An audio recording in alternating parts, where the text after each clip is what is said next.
Kalau tak jumpa video ni, sure korang tak tahu ada banyak aja bisnes modal rendah.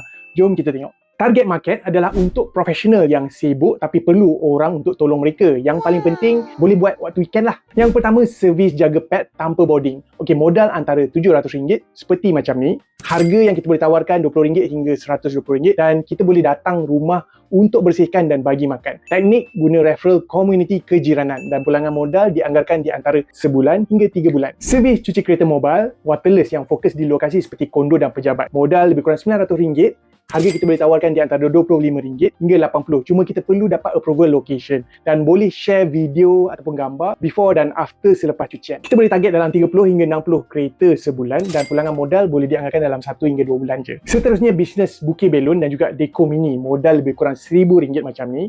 Harga kita boleh tawarkan daripada RM45 sehingga RM450 dan perlu ambil deposit 50% yang kita gunakan untuk modal lah. Share dan repost video ni, okey?